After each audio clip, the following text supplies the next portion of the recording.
Hello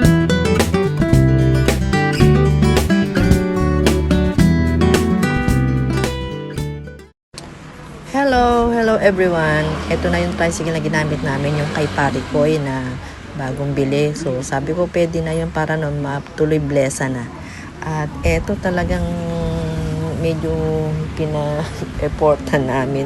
Kasi hindi naman kasi talaga ipaparada, walang balak, walang plano dahil nga walang sasakyan, walang mag-drive. So eto, andito kasi sila pare ko at saka sila tita ni Maring Lin. May dala silang ninyo.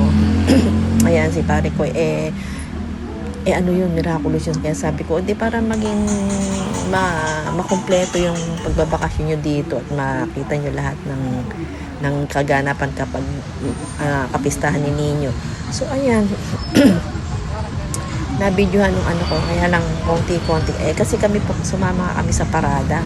So kaya ang saya-saya niya, ang napakasaya ang saya ni pare ko ibong dahil noon lang siya nakakita ng ganyang parada. Noon lang siya nakasama sa parada. Hindi nga sila napunta nung Tundong Black Nazareth. So at least ayan daw nakakita siya na-experience niya. So tuwan-tuwa siya. Ang daming mga iba't iba. Ayan yung sa amin. Nabol nga yung kay Ninyo kasi siguro magalaw so at least talagang blessed dahil walang nasira, walang nasaktan, walang naano doon sa aming mga santo. Ayan, thank you Ninyo, thank you sa pag-iingat mo sa amin. Ayan, di ba ang dami ayan, may mga nagsasayaw pa. Buti nakuhanan mo ano ko. Ayan, may truck, may kotse, may trike, may tricycle, kami yung tricycle. Ayan, kanya-kanyang pagpupuni, paghahanda. Talagang pinaghahandaan niya lahat ng may mga negosyo na kung ano negosyo nila, pinapalamuti nila diyan. Iba naman yan sama-sama sa isang baryo, sa isang magkakapitbahay, ayan ganyan. Ito yung mga karosa dito sa amin, ganoon dati mga kapatid. Kaya lang hindi ko nga talaga nasabi Inisip ko lang nung gabi ng linggo, Sabado, Biyernes ng gabi. Sabi ko, pare, gusto mo bang makita yung parada? Isama natin si Nino mo. Kaya yan, noon din, pinahipon ng damit yung maliit lang. So, yan, may sayang pa, di ba? Lalo maganda talaga kung saan original yung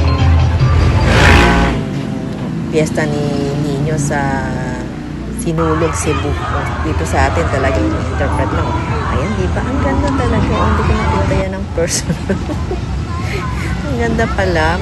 Yan, ito na yung mga huli yung karo. Hindi rin niya nakita yung karo. Kaya nga sabi ko, hindi, isa-summarize ko yung video para mapanood mo. Para pagdating mo, pag-uwi mo ng Canada, i-send ko sa'yo, isi-share ko para mo ay mapanood mo. At makita mo. O, diba? Ang ganda, sabi yan, Rain, go away. Tapos din ko sa kanto na sinasayaw nila.